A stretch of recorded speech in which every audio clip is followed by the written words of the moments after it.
everybody. Welcome back, guys. Another week, another episode. You good with your drink? Off to a hot start. Welcome back, guys. All right. Anyways, before my friend, you almost spilled the monster all over the place. No worries. It just maybe would have shorted the mic. It's fine. We're here. Another week of Let's Talk About This Way, another episode. Super excited to get this one going. Quick shout out to the band Hannah. Thank you guys again. I feel like I say it every single week, but I really mean it. Being able to use your guys' music brings a little more life to this podcast, so I appreciate it. The least you can do as listeners out there and viewers, give them a chance. They're an awesome band. You can find their stuff on Spotify, YouTube, Bandcamp. I think that's what it's called, something new. I've never heard of that. You heard of Bandcamp? I think so, yeah. Okay, awesome. SoundCloud, Spotify, I think covered, and Apple Music. So give them a shout out. I'm going to go ahead and post their details. I've been posting it now more at the end of the episode. I give them a slide, but I also put it in the episode description. So be on the lookout for them. Otherwise, just another quick shout out to you guys as my listeners and viewers. Thank you guys. The support's been amazing. It's been great to see more and more each week people reach out. And of course, anyone can be on the show. We'd love to hear your story. And it's a great way for you to promote yourself, because promoting yourself and promoting your own brand is the greatest thing you can do out here in terms of networking. Anyways, Mr. Alex Sandoval, how are you, my friend? I'm good. Yeah. You know, it's not as hot today as it was yesterday. It's so not. That's great. You know, got the clouds. It is pretty cool today, man. Yeah. I'm telling you, it felt really nice. I had to go for a walk here today before the hot weather comes in. I got to ask you, man, you're drinking an energy drink right there. What do we got, Rain? Yep, good old rain. Yeah, I'm a big Rain one. Rain, sponsor us. Sponsor you here, right here. Promoting you. I like to have those ones before the gym. Do you usually take them for the gym or just in general to take them? Honestly, so I don't drink them as much as I used to. Okay. I like these. I will drink occasionally now if I need like that energy, because I know it kind of gets me going. Yeah. Sometimes before the gym, but it's more like I honestly try to drink a lot less of them now, because maybe like 2-3 years ago, I'm not joking, I was drinking one of these like every single day and like got tired without it. Like I needed that caffeine kick. Yeah. And I still had coffee and everything in the morning, and then I would need this like halfway through my day. Yeah.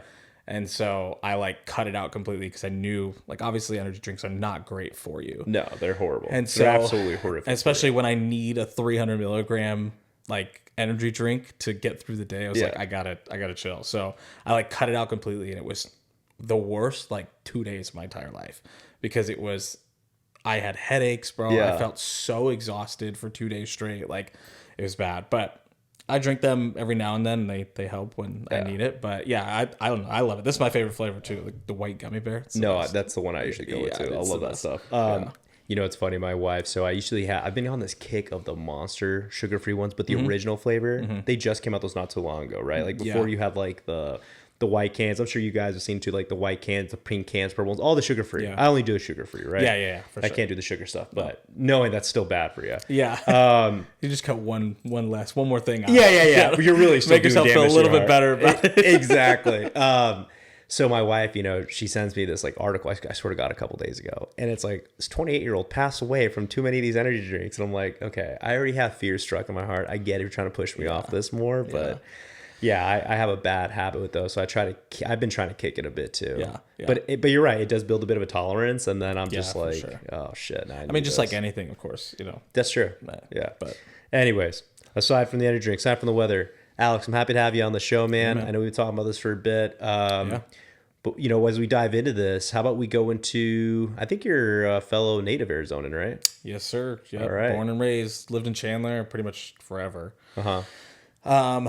So I moved out of Chandler once for like a year and a half and lived in my own place in Gilbert. Okay. And then moved back into Chandler. And so literally for, you know, I'm 29 now. And so I've been there 27 and a half years of my life. I don't think I see myself ever leaving, to be honest. Okay. I think it's something like I want to travel. Yeah. Maybe go to, you know, live maybe 1 or 2 different places just for like a year or something like that. Maybe that's in the cards. But I think Arizona it's hard to beat. You know, you can't really beat the weather. As long as you get through the heat in the middle of the year, it's perfect. And then you have everything, you know, within a 30-40 minute drive. You know yeah, that's super true, and it's central to other great states such as California for the beach. I couldn't necessarily live there unless I'm in San Diego. I've always said that. Now there's no way I'd ever move back home to California. and we have Nevada. Good old Las Vegas, a few hours away, where people travel. I mean, outside of the countries to come to Vegas. Well, I always think it's so funny too, because like if we ever go out to like Old Town Scottsdale or anything, it's kind of the same way. People come to Scottsdale all the time from all over. I mean, not only people just like celebrating parties or anything, but like it's a huge like pool for like famous people as well. Like a lot of celebrities and stuff love to come to Scottsdale. Yeah, and so it's a very interesting place. Like the amount of times we've been out and it's just like, oh yeah, like there's Devin Booker, just chilling. That's right. Like, you know what's funny? I keep hoping that one day I just run into him. I keep hearing stories of people running into Kevin Durant, Devin Booker, and I'm just like, that has not happened to me yet. And I even went to the Global Ambassador. I didn't know he owned that, or like he has like part ownership of that. Oh, I didn't know that either. Yeah. So I actually found out through a buddy of mine, Chad. Shout out to you, buddy. He told me that, and so I'm like, okay. So I went out there with Kelly one time for. I think we had our anniversary dinner there. Okay. And the entire time, though, I'm just like scoping. I'm like, all right, bro. Yeah. Because the facilities right. Yeah, it's right across the street. Yeah. So I always thought maybe once, but no, you're right. A lot of celebrities come through Old Town. It's bachelor party central. It's bachelorette party central. So for sure. Arizona's for sure is popping. It's growing. I can see why you wouldn't want to leave. Just out of curiosity, just growing up or at any point, if there was any other place that you may have just briefly considered moving, what would it have been? Colorado. Without a doubt. I have family in Colorado from my dad's side. Okay. My dad was raised in Colorado. For sure. In Colorado Springs, if anybody knows. But so yeah, I used to go back there. Honestly, not until like maybe like past my teenage years was like the first time I kind of went back and like really was able to, experience it and then go a little bit more often. Which is where I kind of like started to fall in love with it. And then obviously I'm a huge Broncos fan because of my dad. Right. Yeah. And so that's a big draw. But I still love Denver. Like I go back as often as I can. Yeah. I love going back. Honestly, I love the cold. Yeah. I know everybody that says, oh, you haven't lived in the cold. Like you can't deal with the snow and everything. I love the cold. I hate the heat here. I know I said I wouldn't live anywhere else, but I despise the heat so much. Well, as fellow Arizonans, man, we do this funny cycle, I swear to God. And I tell every single person this, especially people who are fellow friends from California, right? Or I have some even in Colorado who are just like, how do you deal with that heat? Or I used to be down there like, screw that heat. I don't want to do that. And it's like, we go through this real cycle of right now, best state. Yeah. Best state ever. Beautiful weather, not really too cold. It's just prime time. And you get sometimes a nice little cold breeze in the morning during certain months. We're like, oh, it's beautiful. Yeah. And at night too. But then we almost forget all about the summer heat. We really do. Yeah. For a good chunk, for like maybe 4 or 5 months now that this heat's starting to be almost like half a year. Yeah. But then once that summertime heat hits, everyone's going, why the hell do we live here? I just don't go outside. You just got to blast that AC, You start the car 10 minutes before you get in, let the AC, cool it down, and then you just stay in AC as much as possible. Like, I try to not go outdoors. And then you have the pool. I mean, everybody has a pool. So it's like, Or you got a connection to a pool. Exactly. Yeah. Yeah. You're not without a pool. Yeah, you can find a pool anywhere. And so I think, there's ways to avoid the heat for sure. It sucks. Yeah. Especially on those days when it's like 115 plus. But yeah, I mean, it's dry heat though too. Yes, the monsoon season will screw us a little bit. The humidity starts kicking my butt a bit if that happens. Yeah. But yeah, for sure. But I mean, it's really not that bad. I mean, there's definitely ways to get around it, and obviously there's a lot of indoor things to do around here too. So facts. Yeah, a lot of stuff to do. Did you go to school out here? Yes. So I got my associate's degree at Chandler Gilbert Community College. I got to throw a quick shout out. I went to Perry High School. Koa Pete just committed from Perry to go to U of A next year. Probably one of the best. I saw that. I saw how pumped you were on your Instagram story. I was so psyched, bro. Are you kidding me? That kid is going to be a beast in college. So definitely something to look out for the next few years. But fellow Brock Purdy came from there too. I know. Right. Yeah. Quarterback, San Francisco 49ers. Yep. I know. I never got to play with him. He started there the year after I left. No. So he was a freshman my first year out of high school. So, but where were we? Oh yeah. So Chandler Gilbert Community College, got my associates there in business administration, and then went to, honestly, my whole college career has been kind of all over the place. Talk to us. Tell us. So I'm a little bit of a fraud. I have one class left to finish at Arizona State. Oh, cool. Okay. One course left. And it's basically like your very last course for my degree. Mm-hmm.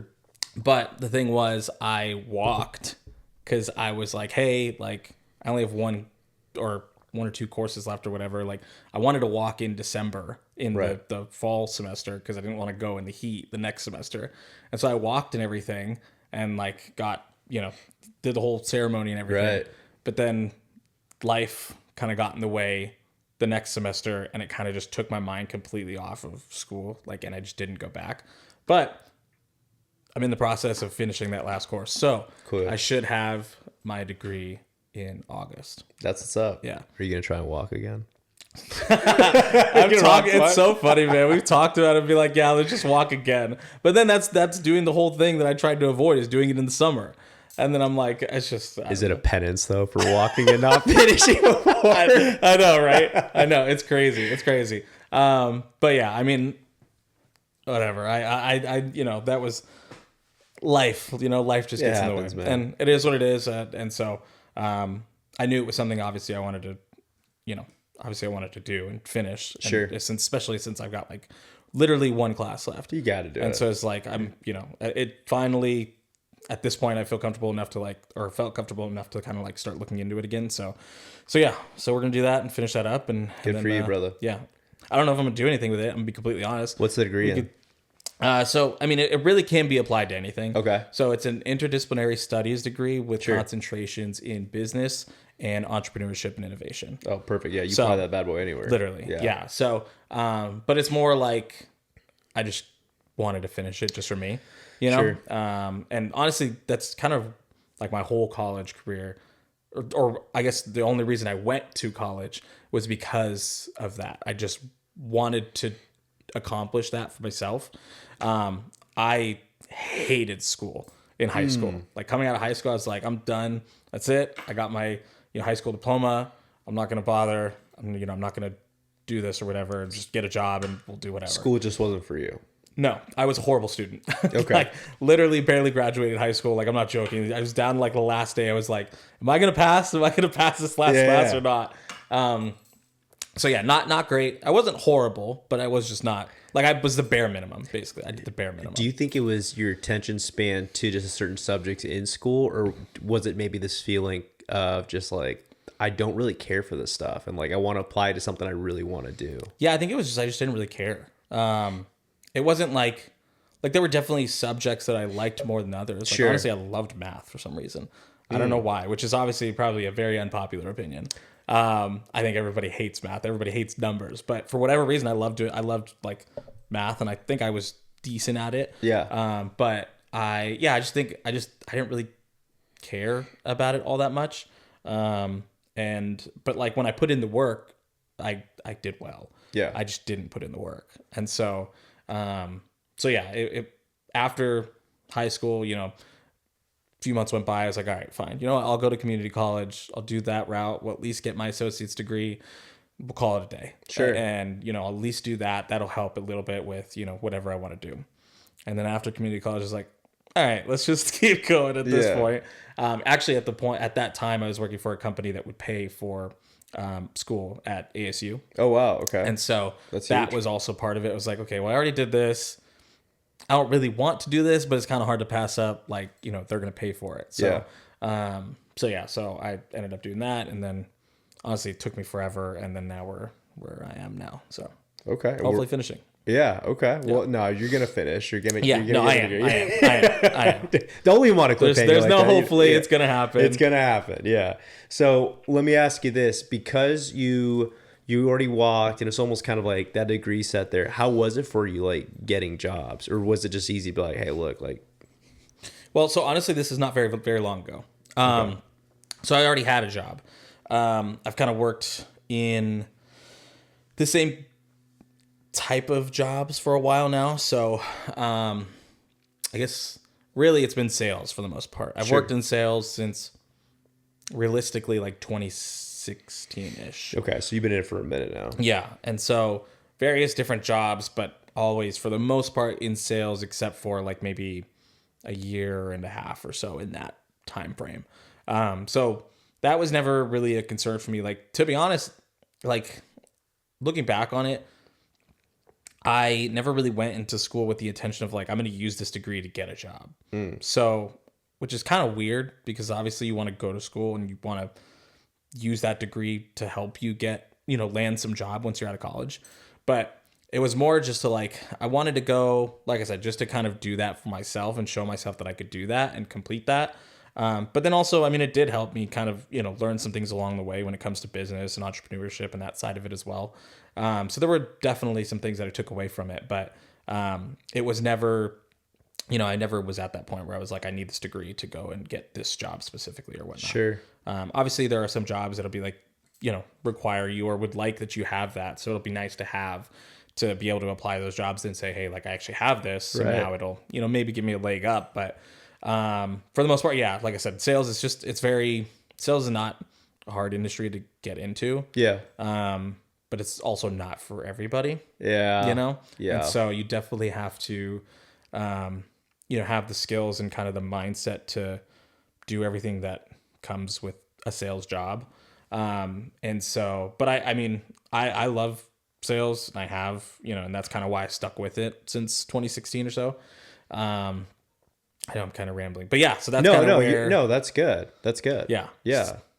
I tell you, man, you do hit it right on the dot with sales and not being for some people. Mm-hmm. So the fact you're able to be in that for, what is that? 10 almost 10 years now? 9 years. Yeah. Yeah. Mm-hmm. That's pretty incredible, man. Yeah. I mean, it's definitely, it's been interesting because I've really gone through like, there's so many different levels of sales. Yeah. You have, obviously the different levels of just what size of companies you're working with, but then you also have like your, kind of more entry level jobs on like your sales development representatives or, business development reps kind of in those types of jobs. And then you have account managers, which I think you're an account manager. Yeah. Yeah. And so there's a lot of different, roles in the sales industry that you can kind of go into. But, I started as a inbound sales rep at State Farm, and worked there pretty much just selling insurance to people that would call in looking for it. And then from there went into account management with a different company. And then I went back to do I went to a SDR, a sales development role. Yeah. Did that for a little while. And then now I am where I am now, and I'm in a sales executive role, which is kind of more of a first touch, like a full sales cycle, from first touch to closing it and signing them up for new business. So yeah, man, it is interesting how like some of these roles, I feel like the account manager one is one of the, I don't want to say tricky. It's not that it's tricky, but it just has various meanings, right? Like for instance, in my role, it's for sure more sales sided than actual account management, right? Yeah. Mm-hmm. But then if you go to someone else, right, like pure account manager, you're not really cross-selling, upselling as much. You're just keeping them happy. Mm-hmm. But then obviously their pay styles are a lot different. You know what I mean? Yeah. Yeah, because you have like those, because a lot of times sales and like customer service kind of intertwine for sure in certain areas. Mm-hmm. So, you have like your customer success, like account managers where they just handle kind of the customer service aspect of it. But then you have, like you mentioned, your sales account managers that are going to more so focus on not only doing the, hey, how's everything going type of conversation, but also doing the, hey, let's, try and sell you this, or, to try and improve whatever product you're selling or whatever service you have, of course. And so, it's very interesting because there's so many ways that the sales and account management and, there's so many different layers to it than just sales. You know what I mean? Right. Do you see yourself in this type of position much longer? I don't know. So sales, like I said, it's a grind. Yeah, it is. You definitely, and I really do mean that, like, everybody, I think it's great for everybody to have some kind of sales experience. And honestly, a lot of people probably do, even in like retail sales. That alone is sales experience. Like that was actually the first sales job I had. Actually, I didn't even think about that as I worked at a watch store for a few years before I went to State Farm. And so that's really where like my sales foundation started. And so, everybody probably has some kind of sales experience, but I don't know. It's definitely a grind, and it definitely weighs on you at times. So we'll see. I'm kind of at this point where I'm like, do I want to continue doing sales, or do I want to maybe look at doing something else? So we'll see. As of right now, it's kind of one of the big draws to sales is obviously the money. Well, if you're money oriented too, bro, and I like a certain lifestyle. Yeah, exactly. You know what I mean? So yeah, and you have to be good at it to make good money in sales. Yeah, you do. Because obviously a lot of times commission is a big portion of your salary. Yeah. And so, that's, like I said, if you're good at it and you can, perform well consistently, like you can make pretty decent money. So that's a hard thing to kind of leave behind and go to just, a salary with a different job, of course, where it's not as performance driven. But I don't know. We'll see. It's definitely something that I've been pondering over the last year or so. So we'll see.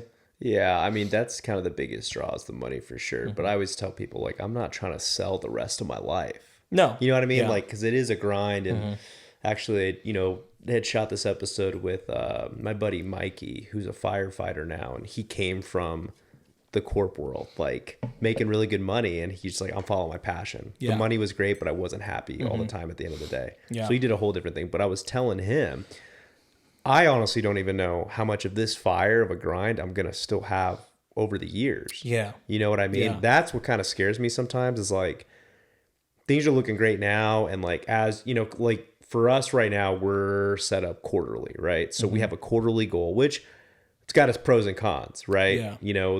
The money set is a little different than you get it monthly. Yeah. But you get some more free time at the end of the quarter if you've hit your numbers and the gravy on top, right? Mm-hmm. And in my head, I go, once you've hit a certain stride in the quarter, you get your numbers, you're feeling good, and you're in that free time. Yeah. It's a little hard to get ramped up again on the next quarter. Like here comes from state zero, from ground zero again, build yourself back up. And I don't know how realistically I can continue to do that for the next, I'll do it if I need to do it, right? Obviously, yeah. Yeah, but how much of that fire is going to continue growing on me? And then when is it going to be toward, maybe directed towards something else? Yeah, exactly. And that's actually exactly where I'm at, is like, do I want to, kind of just stick with doing sales and only have sales experience forever? Or do I want to do something else and kind of use that experience I already have with sales in a different alley and also gain experience in whatever that is? Yeah. Because I think that there's so much you learn in the sales industry or in sales roles, that are great skills that can be applied in so many different things. And so, you get communication skills, relationship building skills, critical thinking skills. There's so many different things that you can apply to anything. And so that's kind of where I'm at as well. It's like, do I want to continue going down this and continue to, essentially do the same thing? Right. Or do I want to maybe branch out and kind of do something different, maybe get experience somewhere else? And, because then that just adds to, my skill set and my resume at the end of the day. It's like, I did this for 9-10 years or whatever, and now I also did this for a few years. And yeah. So yeah, that's exactly kind of where I'm at, is that, that idea of wanting to just bolster, my skill set. So sure. Have you thought about where else you might want to go? What is something that piques your interest right now? So yes. So one of the big things and this has honestly been something I've always wanted to do for like the last, 10 years or so, is doing something in the music industry. And so something on, not necessarily on the creative side of it, but on the business side of things. Sure. So whether that be, management or A&R type work, or, something along the lines of kind of the business side of growing artist careers, basically. And so I kind of dabbled in this a little bit. This was 2020. What was this? 2022 or no, 2023. 2023. The last 6 months of 2023. A friend of mine who's a DJ out here. Shout out Justin Irby. If you guys like house music, go check him out.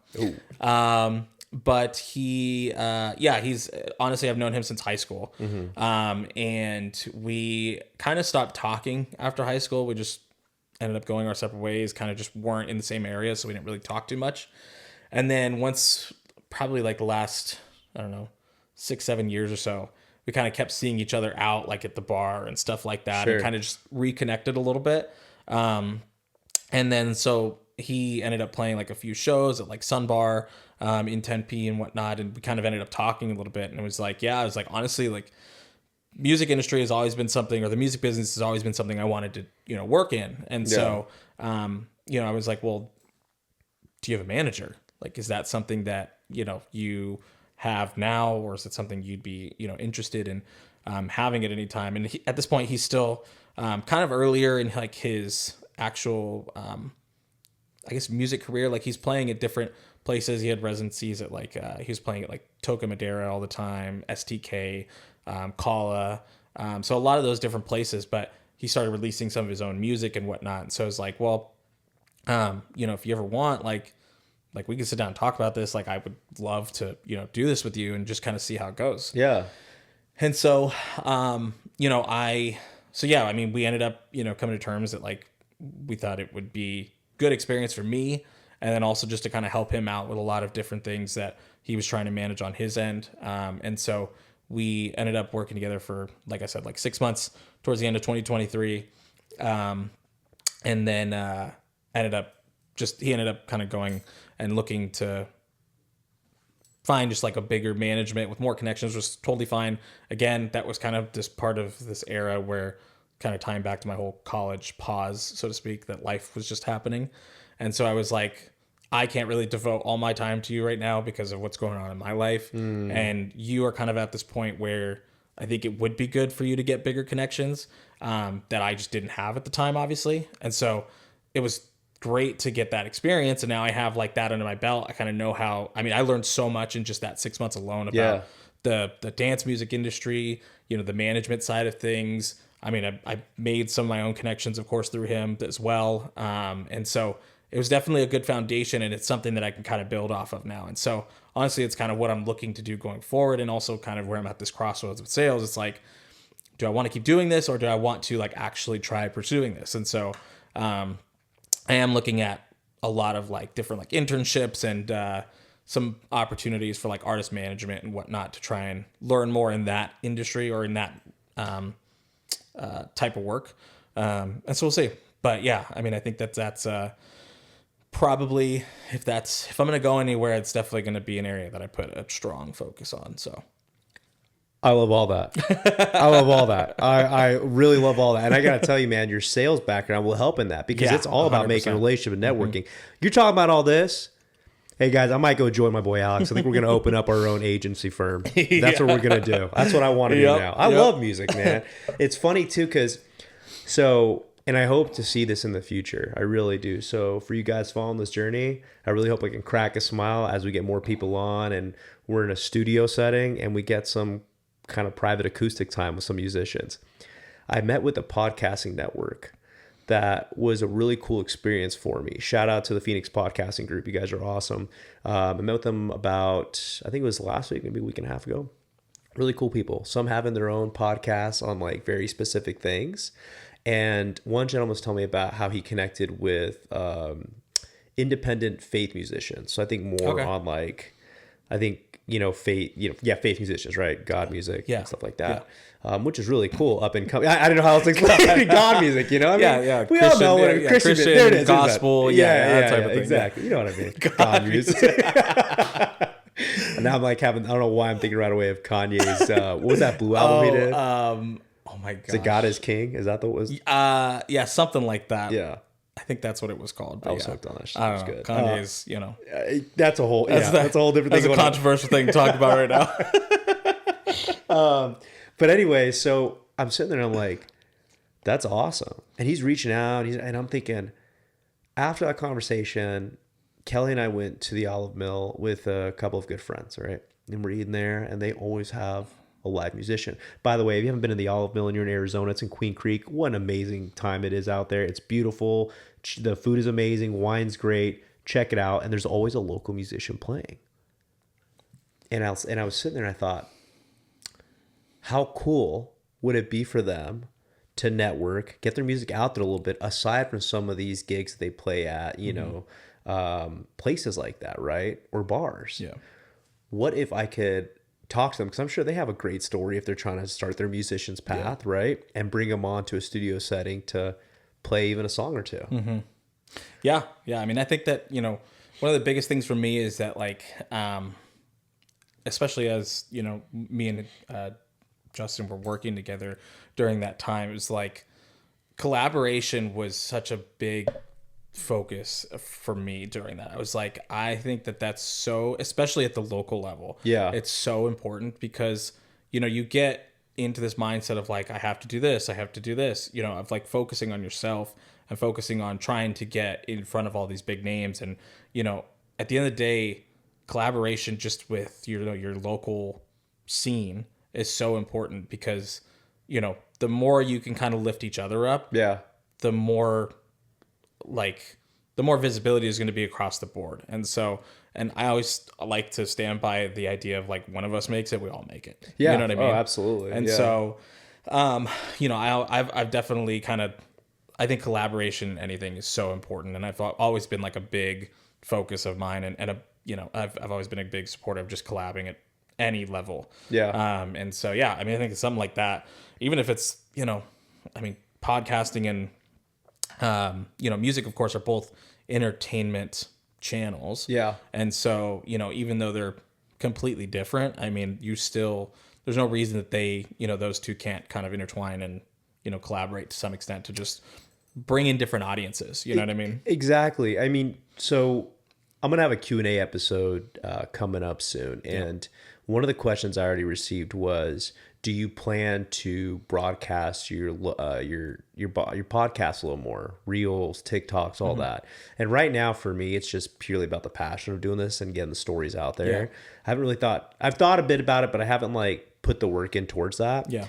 But if I end up doing that, I think that's where that musician phase would come in, because that's how I would want them to come on the show, right? Like I'd book a studio, so it's professional quality. It's good for you. And we make some clips out of it and we put it on the internet and let it do its job. Who knows? And it's good for them. Yeah. There's a lot of talented people out there that just unfortunately won't be able to broadcast their stuff as much. Maybe whether it's they don't really know how to or they don't know how to properly label it, right? Or how to properly put it out there. Yeah. No, I think that, I mean, that's so, like I said, going back to that idea of collaboration is just that, like, the biggest aspect of that is you're tapping into somebody else's audience. And, I think that, that may be an audience that you never could get in front of, or that would have never heard of you originally. And so I think, you and I were talking about this the other day with like the reels and stuff. And it's just like, just putting something out there. I mean, you never know what's going to hit, what's going to blow up and whatnot when it comes to, social media, especially TikTok is so, who knows? I was listening to a podcast the other day. They call it the Wild West. It literally is. Like, you have no idea what to expect out of it. And so, it's just kind of part of the game essentially nowadays when it comes to any social media. And I was like, I get where you're, what you want to do with this. And I like I told you the other day, I love the idea of this podcast because there's a lot of different things, like, some of your past guests on here that I would have never even known those jobs existed. Yeah. And so it's like, I think that, this is definitely a great thing just to put that content out there. Right. But yeah, when it comes to those different things, like just posting clips or whatnot and collabing with other people, I mean, you never know what's going to blow up. And if it happens to be with somebody else, I mean, it's an audience that who knows if they would have ever actually been able to get in front of. So yeah. No, absolutely true. You tell me if you don't want to talk about it, it's just fine. But the other day we're at dinner, right, chatting, and I think just because we're on the topic of reels and building a social following, you talked to me a little bit about kind of the streamer chapter. Yeah. Where you were helping build a stream. Would you want to talk about that? Yeah. Because I found that super fascinating, man. I had no idea you did that. Yeah. So it's still something I don't really help as much with it anymore because I think she's kind of at a place where she kind of does a lot of it now. But Twitch streaming. It was definitely, we started, my friend Allie, her Twitch handle's Baby Zyla. But Baby Zyla? Baby Zyla. Yeah, her last name's Zyla, and then baby is just the first word. Okay, Baby Zyla. Baby Zyla. All right. But I had to be sure though, right? yeah. But yeah, I mean, we started back in, I think, like towards the end of 2020. So honestly, this is like, COVID. Obviously, nobody's doing anything, and she was already like a big gamer, and played a lot of video games with us online and whatnot. So she was just like, why don't I just like stream? Like, obviously at that point, streaming was kind of a big thing. Yeah. Everybody was doing it. Oh, yeah. We were like, why not? Why not just give it a shot? And so towards the end of 2020, we, me, her fiance, and her kind of built this whole channel for her. And over the years, just kind of continued to develop it. I mean, we have a Discord channel, a YouTube channel, TikTok, everything at this point. And so that's been another interesting area to kind of learn in. I mean, we're not huge at this point. It's still been a grind, but we're still going. I mean, almost 5 years later. And so it's at this point, it's just, what happens, and she enjoys doing it. It is. She has a lot of people that enjoy watching her. Yeah. And we've gone to, different Twitch cons and TwitchCon events in San Diego and in Vegas, and it's so interesting because we'll go and there's like people that we haven't met before but watch her, and they're there, and they come up to her like, oh my gosh, like recognizing her. Yeah. And it's so interesting because she's like not famous, but she is to those people, like, because they watch her all the time. Oh yeah. But yeah, I mean, something like, back on the topic of just kind of the content aspect of it, we had to do a lot when it came to mainly like TikTok. She posts a pretty good amount of TikToks on her TikTok channel. I started up the YouTube channel, which is still in a very basic phase. We've only posted like 2 videos, but I had to learn how to edit because I did that side of it. So I've edited her YouTube videos that we've done so far, YouTube shorts. So, I mean, it's just like, it really is just about, like, to be honest, especially at the beginning of it all, just volume. Like, you just have to put out as much as you can because you don't know what your audience likes or what they're going to cling to. And so, we just kind of post whatever we think is funny or, we think is interesting to some extent, and see where it goes. We haven't had anything pop off yet. Yeah. But I mean, we get probably a good consistent, like, 1,000 to 2,000 views on every one of her TikToks. And, the YouTube is still a little bit slower just because we haven't really put a whole lot into it yet. Right. And I don't know, long form content is hard, especially when you're starting off because you don't have the base, the viewer base to kind of watch it yet. So it's just, they're there. And the people that watch the streams, of course, can go watch those videos if they ever come across it. But yeah, I don't know. It's social media is an interesting place. It is, bro. On YouTube, really. I mean, starting this whole journey, I've let people know, and I'm doing everything from scratch, right? So I'm learning everything, and that was the biggest learning curve for me was editing. Yeah, editing, music, fade in, fade out. I still don't even do. I'm sure if people really listen to the music going into the show and out's a little better than the end. You don't like play music like stop. Yeah. And I'm trying to learn how to like, how do you fade it out? Yeah. It's crazy. Like I get certain parts of it, but it's things I'm continuing to learn. One thing I learned in this process though is it is doable. Yeah. Like if there's one thing I was telling my wife that I love playing video games, right? So I game quite a bit with friends and stuff. Like that's my thing. I like gaming. If I'm not working or working on something, I'll game. Yeah. I've had my 20s where I've gone out quite a bit, and that was fun. But gaming is what I do. And so I tell her, I'm like, if I were to take more of my free time, and it's something I'm passionate about, if it was like something that I felt was work wise, then of course I'm not doing it because it would just burn me out. Yeah. But this is something I'm passionate about and I have fun with. It's like, I do kind of want to put more of that time learning stuff on the social media, because all that information, guys, on Google, YouTube, like it's all out there. Yeah. Anyone can learn this stuff, which is the wildest thing for me. Cause I felt like the most daunting thing was like, I'll never learn this stuff. How can I figure this stuff out? There's professionals do that, but you can teach yourself. Yeah. I mean, opening the video editing software for the first time, it's like, what is happening here? You're like, whoa. What do I click first? How do I it's such a beast to try and take on. And there's so many different buttons and everything that you have no idea what they mean. But yeah, I mean, it really just did, like you said, it just takes some research just to Google things. I mean, YouTube, there's so many videos. Everybody has a tutorial on everything nowadays. And so, especially if you're using a big platform or a big, software that a decent amount of people are using, there's probably something out there that'll teach you at least the basics of it. And so, yeah, I mean, same with me. I had to just kind of teach myself how to edit and, kind of put these things together. I mean, it's funny because the second video I made was a 50-hour stream that we did.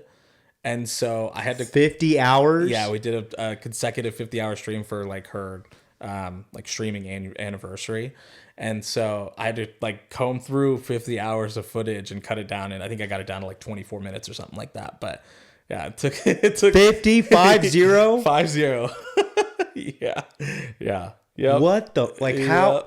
Okay, hold on. Hey, I'm not saying it was quick. It definitely took me a while. I'm sure it did, but how did she do 50 hours of just nonstop gaming? Well, so it wasn't just her on it for 50 hours. Oh, like I think that time I was also on it for probably like 6 hours or so while she slept, but we kept the stream running, and basically like while she would sleep in the stream room. And just like we'd have a camera just there while she's sleeping, but then I would also be on screen while I'm playing this game. That's so crazy. Yeah. What? Yeah. Like, yeah, and it's like this whole, I mean, everybody does it now with this whole like subathon type streams. Like, I don't know if you know who Kai Cenat is, but he's like the biggest streamer on Twitch. He's never watched him, but he's all over my Twitter, all over social media. Like, I think they're called his Mafia-thons, that he does like month-long streams and does like all, but he doesn't just like sit at his desk, and he like has like his whole house rigged up with cameras and everything like that. So he'll walk through his house.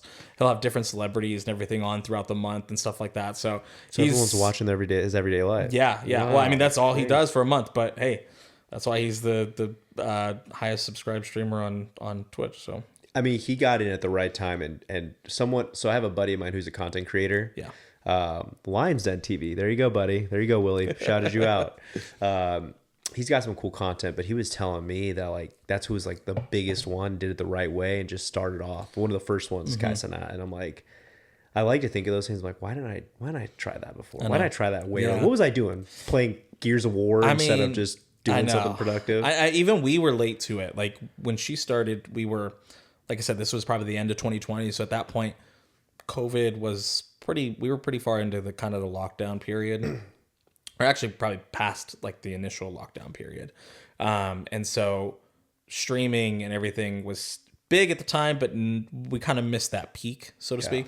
And so it was, definitely a little bit of a missed opportunity, but at the end of the day, the only reason she does it is she just loves gaming, and she talks more than anybody I know. So it's perfect for her. She just goes on there and talks. I mean, she could be talking to herself for 6 hours. Like which literally was what it was. When we first started, she was streaming to me and her fiance, and that's it. Yeah. And then now we've grown it to, I think like 4,000 followers or something That's amazing, buddy. Yeah. I had someone said they're going to start a counter on how many times I mentioned Herbie's name on this podcast, but I swear to God, it's relatable to so many things. Herbie counter down the bottom. I'm probably going to put it right here. Herbie's name. But he talked about in the episode I had with him on how we're going through a loneliness epidemic, pretty much, or pandemic, what do we call it, where there's a lot of people that are having a hard time connecting with individuals.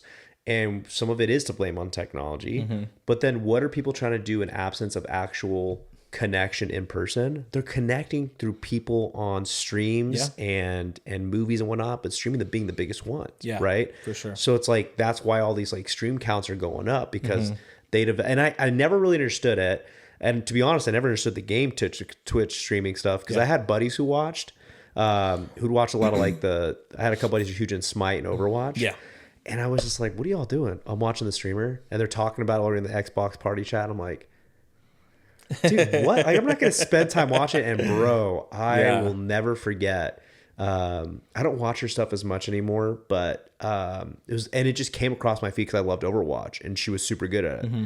Her handle was Mushu. I don't know if you've ever heard of her. I don't know. She's probably small, but I find out she's like French and she doesn't even have a French accent, but I started watching her streams because I'm like, dude, she's actually really good. Yeah. And I'm like, that's how you use that character. Because I was huge in Overwatch at one point. And I'm like, okay, I can kind of see it now. And if you have a good personality, I think it's about your own personal brand. If you're just sitting there gaming, I'm not going to watch 100%. You. But if you're just talking, engaging, now I get it. Well, it's just like, it's like any form of entertainment. And I heard this, I don't remember where it was. Maybe it was on a podcast or something one time. They're talking about streamers and like the streaming community, and how a lot of people don't understand why it's so big. And it's just like any form of entertainment. It's just like, you know, you go to watch LeBron because he's the best at the game. Yeah. You know, you go to watch a COD streamer because of the fact that they're the best at what they do in the game that you play.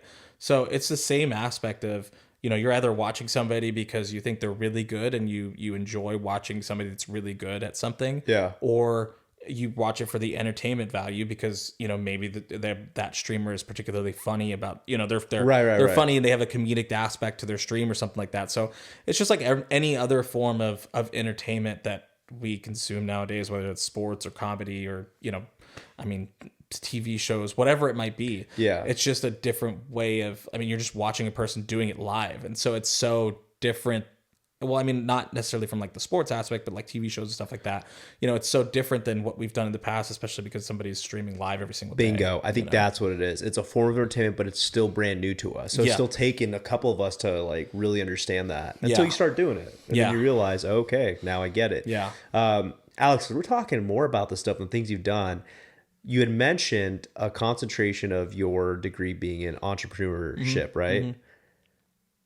I think more and more that's painting a light on you. Yeah, for sure. And like, I almost want to, I'm going to ask you. I know you're looking at maybe doing the music. You don't have to ask. you're talking about maybe hitting the music industry a little more, which is awesome. I think it'd be great. Something, a huge passion for you. Do you see yourself just maybe starting to explore other things as well besides the music industry? Like I just feel like you think about this. You helped out the Twitch stream, even though it's taken off and she's doing more of it. You helped with that, which is a whole different skill set. Yeah, and you did a little bit of like being an agent very early on, and you have all these different skill sets. Yeah, and I almost think like I almost feel, and I could be wrong, right? Maybe this is the music is like, no, this is what I really focus on. I just feel like you could definitely do a couple different things. Yeah, for sure, and I think that you know, that's kind of part of why I chose the entrepreneurship like concentrations, because honestly, since I chose that, I've always loved the idea of like owning my own business. Yeah, and I'm with you being on that. able to, you know, create my own life essentially. And obviously it's not an easy thing to do, but you know, I don't know. I haven't really thought about like where else I would want to kind of do that, or like what other industry or what other type of role I might want to, you know, kind of pursue that entrepreneurship type job. But I think that was kind of one of the reasons why I was so like drawn to like a management role within the music industry, is because it really is that. Like if I end up, obviously, I could end up working for like an actual management company. And, you know, they have a few different people that kind of run that management company, but there's a lot of people out there that just are just managers on their own. They just, you know, manage a few artists or DJs or whatever it might be. There's a guy out here that lives in Phoenix that manages, actually John Summit's manager. He lives out here in Phoenix. But he, from what I understand, he just did it on his own. Yeah. And he was never like, he doesn't, I mean, now they have like a label and everything they've kind of created, especially after John Summit's success. But he manages some really big name DJs now, but he just kind of does it on his own. Right. That's kind of what, like I said, that's kind of what drew me to that, is kind of the entrepreneurship aspect of that, because I can control that and kind of what I want to do with that. Right. But I also just love the idea of, and honestly, this kind of goes hand in hand with everything else that I've done up to this point with like the helping out with the streaming and whatnot, is I just love being able to build people up. Yeah. You know, I love being able to help people get to where, or just, you know, just do what they want to do. Like I'm such a big supporter of anybody doing what they want to do creatively, you know, professionally, whatever it might be. I'm always going to be there to support. I mean, watched every single one of these episodes so Which far. I appreciate. You know, man. I'm glad you like it. I really do. Yeah, I mean, I think it's just, you know, whatever your passion is, or whatever, you know, you kind of want to do in life. Like I've had so many friends over the years create like clothing brands or whatnot, and I'm always buying whatever they're selling. And so, you know, and like I said, it just kind of, that's kind of why, wrapping everything up when it comes to like the management gig that I did for a while, and then helping out with the Twitch channel and everything. It's just that I just want to see them succeed. And at the end of the day, it is kind of just building my skill set as well, going through those different experiences. And that's kind of why, as of right now, my focus is probably more centered on pursuing something in the music industry, just because it's been something I've been thinking about forever. And it's just kind of like, I just need to keep really like focusing on it to try and see if I can make this happen. In the music industry is so hard to get into, to begin with. And living in Arizona also makes it very hard because you have a lot of the jobs that are in like LA, Nashville, New York. And so, well, it's a passing city music. I mean, it's a passing music city is what people call it. You know what I mean? Like we get a lot of the aftermath shows, like the Tuesdays, the Wednesdays. We get so lucky if we get a Saturday show, For sure. And that's with every genre. I think that's what makes it tough. It's every genre, bro. I mean, I listen to heavy metal music. Yeah. And I get lucky if I get to see a band on a Friday or Saturday. Because you went to a show, what was it, Wednesday or some Monday? Tuesday? It might have been. I think it was Tuesday, actually. So it goes right hand in hand with what you were saying. Yeah, because those are a lot of the shows. A lot of those. Yeah. No, you know what? No. I take that back. Okay, this was actually one of the first times it was on like a weekend, or like Friday or Saturday. Okay. But I'm pretty sure it was a weekday. I'm forgetting my time slip by. But here's the funny thing: is my buddy John. No, it wasn't, because my buddy John, who went with me, thought it was supposed to be earlier in the week on a Tuesday, because he was telling us like, bro, usually these concerts at the Marquee Theater, shout out, are on like Tuesday or Wednesdays because of the passing city. So we really don't get those main shows. So I can see how tough it can be in Arizona. Yeah, it is. And honestly, it's a big, like, I go searching online like every day for these different jobs, and just every single one is like LA based preferred, or whatever it might be. There are some like hybrid jobs and like remote type positions as well, but a lot of them obviously want you to be there because it is a very like face-to-face type of industry. You know what I mean? You can't really do something like that remotely. And so, I don't know. We'll see where it goes, but I think that's definitely where probably my focus is. If it doesn't work out, who knows? I mean, I think that I definitely could see myself going down another route, but still sticking kind of along the lines of that business entrepreneurship type of journey. So. I think it will. I think it will work out, man. I think you got a lot of, I can just see, and yet you got a lot of like desire to do this. Yeah. And who's going to stop you? You know what I mean? Yeah. Ambition, the grind, you'll get there. You'll make it happen. Just do me a solid. And for the viewers here, you make it happen and you find some local talent and they get big. Don't forget about us. Let them come on the show. Maybe the studio isn't for this, but bring them back on. Well, I'll tell you what. Usually, sometimes I like to go over like career pay and whatnot, but I don't really want to dive into sales that because I feel like people know that. Yeah. And if it was a little more specific to that, I'd ask that. But let me ask you this, because I think this would be something cool. In your 6 months that you were doing, you were starting off as kind of an agent for your friend. Yeah. Maybe it'd be cool for them to hear, how was that compensation wise? Like while you're starting for the 6 months, was it more just like, wasn't necessarily like a profit, but maybe a profit in another sense? So yeah, there was no money. There's no money involved. So you were just really grinding. Yeah, and we agreed to that off the bat. I was like, dude, he wasn't really making any money from it. Like, aside from like his normal living from like DJing at Toka, or Calla, or whatever that might be. Like his actual own music and like doing shows and whatnot. Like it wasn't making enough to where like I wanted to take from that, and I didn't build that. You know what I mean? Yeah. Like I didn't get him to that point, so it's like I don't want like we're just doing this just because I want to help. I want to be involved.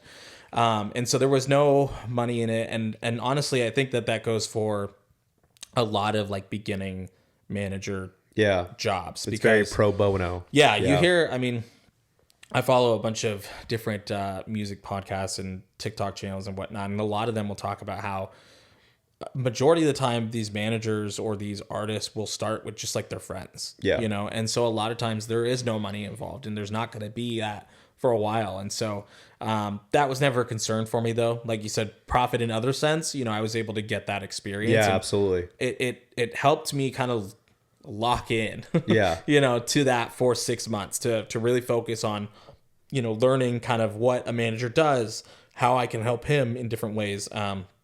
I mean, honestly, content, like we were always collaborating on different ideas for his TikTok channel and how to promote new singles that he had coming out. And so, and then also just learning more about the industry and just learning more about the dance music industry. And so, although there was no money involved in it, that was never a concern of mine to begin with. It was more just the experience and trying to just learn more about all of it, Yeah. just to kind of give myself that solid foundation. If it would have continued past that 6 months, then we could have built on that.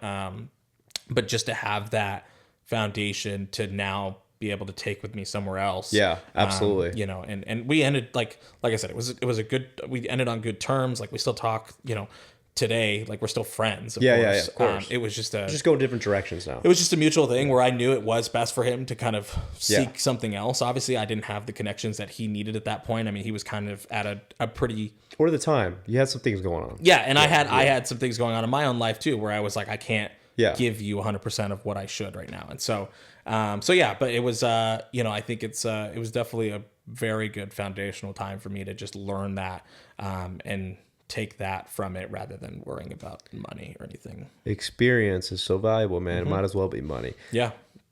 Game I like to play here. I always do the 10-year thing as we're wrapping up.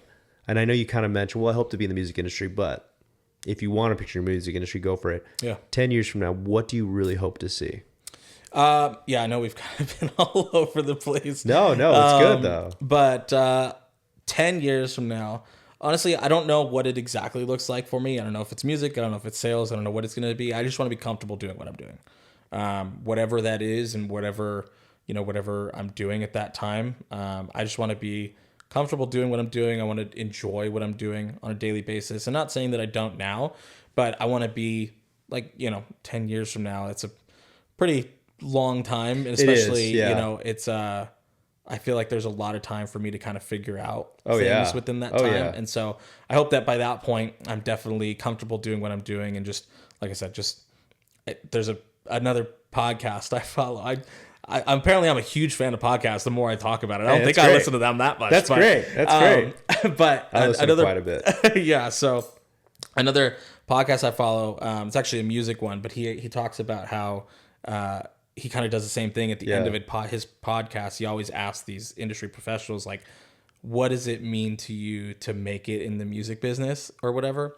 And a lot of them always say, like, just me being happy with what I'm doing, or, I already feel like I've made it doing what I'm doing. And that's kind of just like in 10 years, that's where I want to be. I just want to be happy with what I'm doing. I want to be comfortable with what I'm doing. Hopefully financially comfortable. Yeah. You know what I mean? Yeah, I would hope so. Everyone. And I just think, for me, I think always that's kind of been my motto with work is I just want to be happy doing what I'm doing. Obviously I want to be making a decent, living and money and whatnot, but I don't believe in the idea of working a job just to work a job. Like I want to enjoy where I'm working. I want to enjoy the people I'm working with. And doing what I do. And so, I think that's probably the best answer I can give, because I don't know where I'm going to be, but I love it. Yeah. But it hits the core principle. As long as you're happy and you're comfortable with what you're doing, that's what matters in 10 years. And I love that saying. And we all say it. We're all saying it out there. We do not work. No, we do not live to work. Yeah. We work to live. Wait, no, we don't work to live. We live. No, you're right. No, we're right. It's you don't live to work. You work to live. Yes, yeah. So you set yourself up. Yeah. Okay. Right. We got it right. It might be the caffeine started run down a little bit. Anyways, brother, as we're wrapping this show up, and I've really loved having you on, man. Honestly, it inspired me a little bit. Guys, I might want to go down the music industry. I kid you not. Any final shout outs? Anyone out there you want to say something to? No, man. I already threw my shout outs in there. I just kind of did that unintentionally. But like I said, at the end of the day, man, I hope this ends up blowing up. I just want to support everybody. I love it, bro. And I appreciate you for that. Yeah. How do they get a hold of you if they want to just poke at your brain a bit? Yeah, I'm sure people hear this episode like, this is kind of really interesting. I mean, yeah, if you want to follow me on Instagram, I guess really it's SandyB_47 is probably the easiest way to kind of get in contact. So SandyB_47. I'll have that in the notes as well. Guys, thank you so much for tuning in to another episode. Alex, I appreciate your insight, man. This one has been awesome for me. Yeah. As the outro music's going out, just a reminder, that was the band Hannah. You can find them on all sorts of different platforms. I repeat all the time: Spotify, Apple Podcasts, Bandcamp, SoundCloud, YouTube. It's all there. They're an awesome band. Simi Valley, California. Give them a listen. By the way, if you haven't already, make sure you follow, subscribe, like YouTube, Spotify, Apple Podcasts. Guys, it means the world to me. And thank you so much for your constant support. Hope you guys have a wonderful week or weekend at whatever point. No, it's weekend because I'll post on a Friday. I need caffeine too. Catch you guys later. Have a good one. All right. Cool. Good stuff, man.